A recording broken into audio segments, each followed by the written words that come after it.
नमस्कार साथियों, मैं नवीन कुमार और फिलहाल हम खड़े हैं हरियाणा की छोटी काशी यानी कि भिवानी शहर में। और हमारे साथ पिछले एक दशक के लगभग हरियाणा की इस विधानसभा सीट पर लगातार पत्रकारिता के आयाम जो है स्थापित कर रहे हैं अमन कुमार जी हैं। और इनसे ज़रूर जानें कि हरियाणा में अब की बार विधानसभा चुनाव को लेकर इस भिवानी जिले की 4 विधानसभा सीटों पर क्या कुछ रुझान है, कौन सा नेता आगे है और कौन सी पार्टी मजबूत है। नमस्कार अमन जी। नमस्कार नवीन भाई। कैसे हैं आप? ठीक ठाक। क्या चल रहा है चुनावी रुझान अब की बार?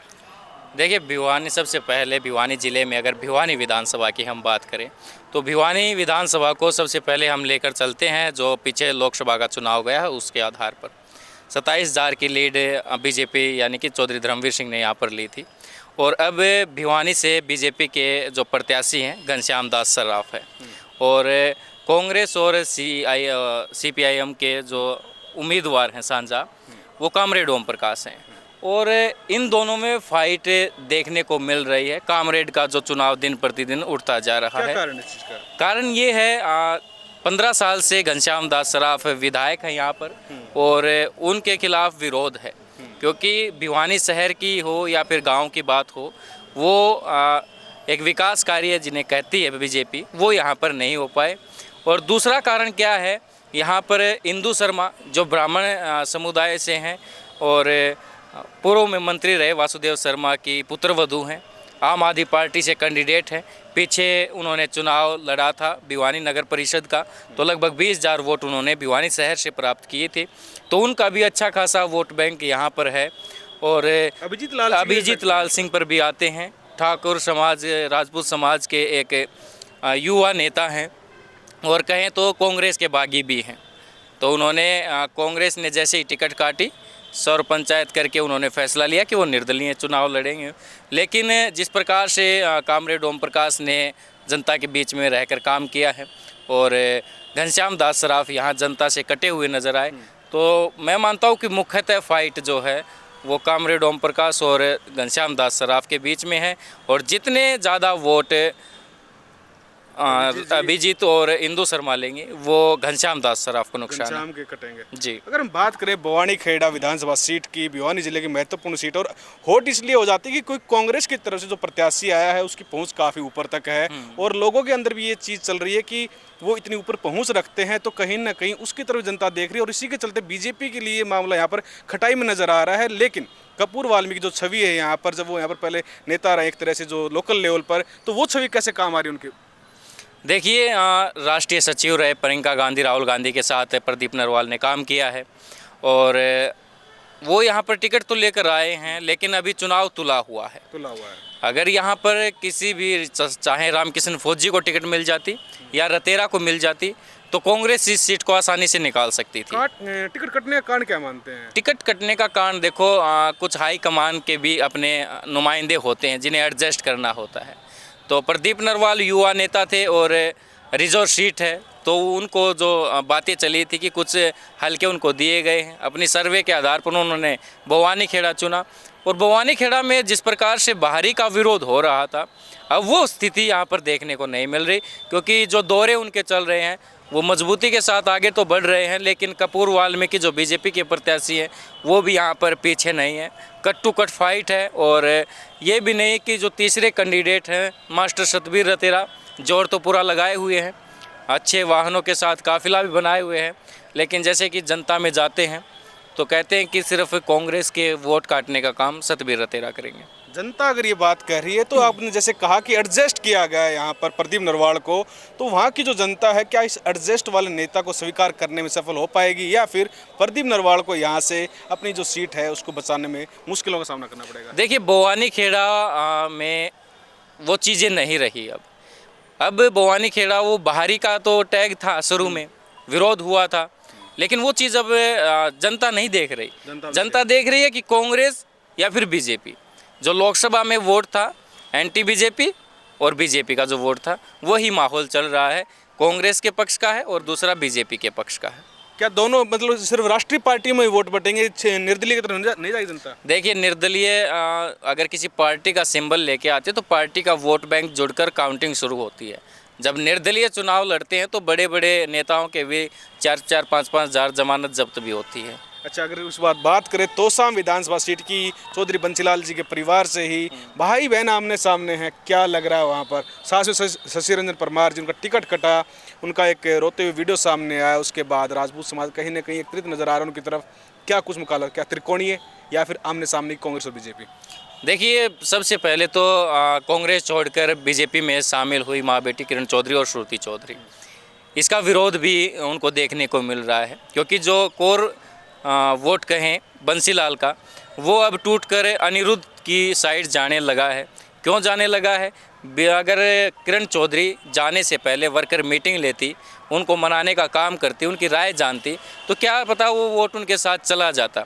लेकिन ज़्यादातर वोट जो रह गया वो वापस कांग्रेस में रह गया, और इसका कहीं ना कहीं खामियाजा किरण चौधरी और श्रुति चौधरी को भुगतना पड़ सकता है इस चुनाव में।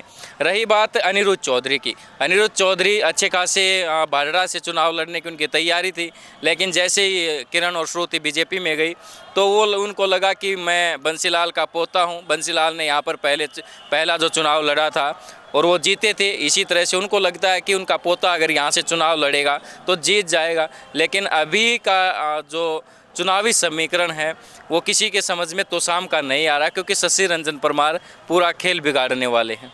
किसका? वो बीजेपी का भी बिगाड़ सकते हैं, और कहीं ना कहीं उनका कहीं इशारा हो गया तो वो अनिरुद्ध चौधरी का भी बिगाड़ सकते हैं। अनिरुद्ध चौधरी का बिगाड़, इस चीज़ की संभावना लगातार जताई जा रही है जी। इसके अगर अब बात करें हम लोहारू विधानसभा सीट, हरियाणा के वित्त मंत्री जो हैं वो वहाँ से चुनाव लड़ रहे हैं, कह सकते हैं एक तरह से कार्यवाहक वित्त मंत्री हैं हरियाणा के जरूर वो, लेकिन उनके सामने एक समाज सेवी के तौर पर राजवीर फरटिया कितना बड़ा असर डालने में सफल हो रहे हैं, या फिर वो यहाँ पर जेपी दलाल जी हैं वो फिर से अपनी जीत की ओर अग्रसर दिखाई दे रहे हैं?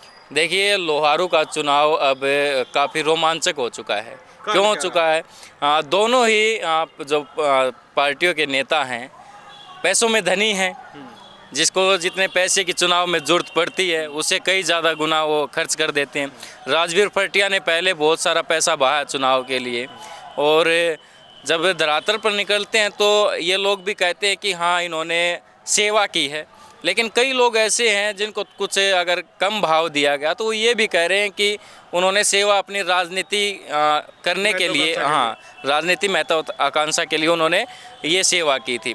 और दूसरी तरफ हम देखें तो हरियाणा के पूर्व कृषि मंत्री, पूर्व वित्त मंत्री जेपी दलाल, उन्होंने काम करवाए हैं और काम के बदौलत पे वो वोट मांग रहे हैं, क्योंकि भाडरा लोहारू वो इलाका है जहाँ पर पानी की कमी थी और कहें तो जो मूलभूत सुविधाएं उनकी भी कमी थी। राजवीर फरटिया क्या किस नाम पे वोट मांगेंगे ये उनके लिए महत्व रहता है, क्योंकि राजवीर फरटिया कांग्रेस की हवा में पार हो सकते हैं, लेकिन काम के अगर बात करेंगे तो जेपी दलाल उनको जाने नहीं देंगे। जी। तो उन्होंने जो समाज सेवाएं काम किए, कह रहे हैं कि लड़कियों के लिए स्कूल कॉलेज फ्री किए, उन्होंने बसेज की जो सेवा है वो यहाँ पर बलराज कुंडू वाला एक तरह से मॉडल जो उन्होंने स्थापित किया, कुछ प्रभाव देखने को मिलेगा इस चीज़ का? देखिए, मैम से जो विधायक है उन्होंने काम शुरू किया था कि लड़कियों के लिए निःशुल्क बस सेवा चलाई, जो भी छात्राओं के लिए करना चाहिए कि किसी को जिस प्रकार की भी ज़रूरत है उनकी मदद की। राजवीर फरटिया भी इसी पैटर्न पर चले, और कहीं ना कहीं देखो फ़ायदा मिलता है राजनीति में। अगर आप आने से पहले कुछ दान करते हैं मंदिर में, उसका भी फ़ायदा मिलता है। राजवीर फरटिया को पूरा फ़ायदा मिलेगा, क्योंकि लोहारू वो विधानसभा जहां लोकसभा में 8000 से बीजेपी हारी थी, तो इसका फ़ायदा भी है। क्या ग्रामीण जो मुद्दे हैं उनके आधार पर अब की बार वोटिंग पैटर्न देखने को मिलेगा? लोहारू में ऐसा देखने को नहीं मिलेगा। ऐसा देखने को नहीं मिलेगा जी। चलिए, हमारे साथ फिलहाल मौजूद थे भिवानी की सीट के सबसे जाने माने पत्रकारों में से एक युवा पत्रकार हैं यहाँ के अमन जी, और ये लगातार ग्राउंड रिपोर्टिंग करते रहते हैं, आपने इनको अक्सर देखा भी होगा। लेकिन इनसे एक लास्ट सवाल जान लेते हैं कि भिवानी जिले की 4 सीटों में से कितना आंकड़ा यहाँ पर पार्टियों का रह सकता है? कोई आंकड़ा, अगर कोई एक आंकड़ा आगे अभी कहें तो थोड़ा मुश्किल सा रहेगा, लेकिन फिलहाल बीजेपी की कौन सी सीट कन्फर्म लग रही है? बीजेपी की लोहारू और भिवानी मेरे को कन्फर्म लग रही है। भिवानी शहर, और बाकी की 2 सीटें? बाकी की 2 सीटों पर कुछ भी हो सकता है। मतलब कि आप कह रहे हैं कि किरण चौधरी जी की बेटी श्रुति चौधरी का मुकाबला वहाँ पर फंसा हुआ है, तो इसके अलावा भवानी खेड़ा में? भवानी खेड़ा का भी चुनाव फंसा हुआ है। कौन सी पार्टी हैवी पड़ सकती है? चुनाव के जो नतीजे हैं वो जल्द ही घोषित हो जाएंगे, चुनाव भी जल्द हो जाएंगे, क्या लग रहा है? देखिए, चुनाव में प्रचार में नेताओं के पास अभी 11 दिन और हैं, और 5 तारीख को वोटिंग होनी है। चुनाव का पैटर्न जिस प्रकार से उठेगा उसी प्रकार से आगे कहा जा सकता है, लेकिन जो नरवाल जी हैं उन्होंने चुनाव अपना अच्छा उठाया है, और कपूर जी भी कहीं ना कहीं जो रैलियां होंगी उनसे प्रभाव डालेंगे। उनसे प्रभाव डालेंगे जी। कांग्रेस और बीजेपी के किन बड़े नेताओं के आने की यहाँ पर संभावना जताई जा रही है? लास्ट सवाल आपसे। देखो, राजनाथ जी का भी प्रोग्राम है भवानी खेड़ा में, और भवानी खेड़ा में दीपेंद्र हुड्डा पहले भी एक रैली कर चुके हैं कांग्रेस की तरफ से, दोबारा भी वो आएंगे। और जो प्रियंका गांधी हैं वो भी यहाँ पर आने की उनकी संभावनाएं हैं, क्योंकि उनके नज़दीकी रहे हैं ये। और देखना होगा अब शेड्यूल क्या बनाती है बीजेपी पार्टी। राजनाथ सिंह का तो तय है, और बड़े नेता भी यहाँ पर आ सकते हैं।